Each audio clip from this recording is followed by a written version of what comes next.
Are property prices going to rise once the interest rates get cut? Now, there have been talks about interest rates getting cut over the next couple of years. Now, how will this impact the property market? Where will property prices rise? So in this video, I'm going to talk about 3 different markets, all under 500,000, where property prices may rise once the interest rates get cut. Hi, for those of you who don't know me, my name is Jathu.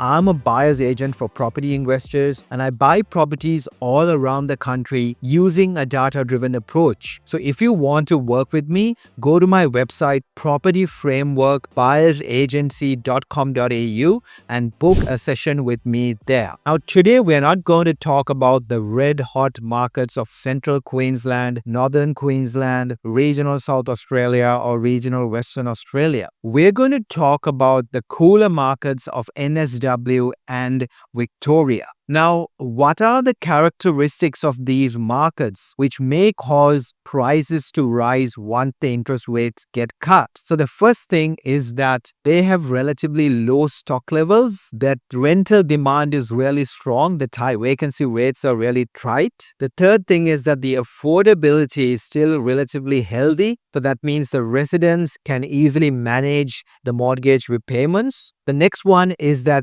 these markets have strong fundamentals, diversified economies and healthy population numbers, and these markets have all been going up in value for the last 10 years. It's just that over the last 2 years, they have been stagnating or slightly declining in value. Now let's start looking at these markets. The first one is in the city of Melbourne. So where in Melbourne can you find property prices under 500,000? It's in the city of Melton, which is 45 kilometers northwest of Melbourne CBD. Now, you can actually go from Melton to Melbourne CBD in about 40 minutes by train. So it's well connected to the CBD. Now, there are a few suburbs in Melton where you can still find properties under 500,000. So they are the suburb of Melton, the Melton West, Melton South, and a suburb called Kurrajong. Now let's look at the price change in Melton over the last 10 to 15 years. So you can see prices went up really rapidly between 2016 to 2022. And then since 2022, Melton hasn't been really doing anything. Prices have actually gone back slightly. If we look at the stock on market, between the 2011 to 2017 period, stock level was actually quite high. But then since 2018 onwards, stock has actually reduced significantly and is actually very low in the Melton market. So this is a positive sign. Looking at the rental market, so we look at these vacancy rates trend and it's under 2%, which implies that the rental market is very strong. Now, when we talk about Melton, we know that there's a lot of developable land around that, right? So we want to look at that building approval trends. So building approvals, this data from Hashtag shows that the building approvals trend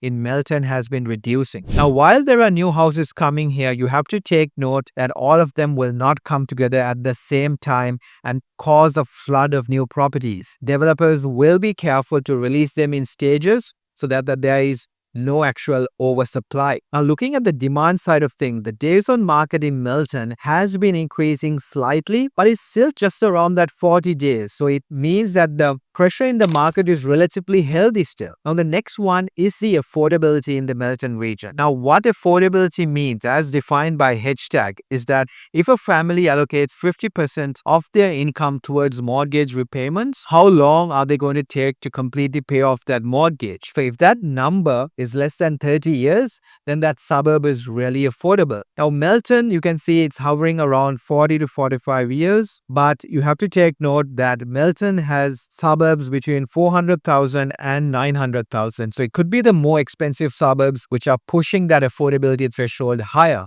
But having said that, there are suburbs under 500,000 like Melton West and Kurrajong where the affordability is still very strong. So these are suburbs that you could still consider. Now look at this mapping the market from CoreLogic.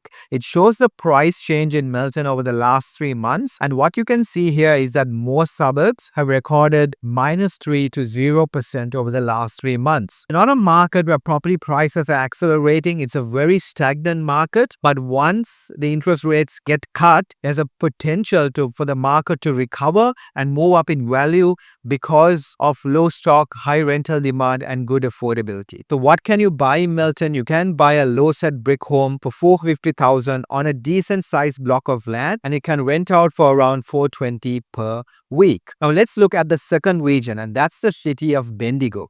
Bendigo has a population of 120,000 people. It's located in the northwest of Melbourne, and it takes about 1 hour and 45 minutes to come from Bendigo to Melbourne by car.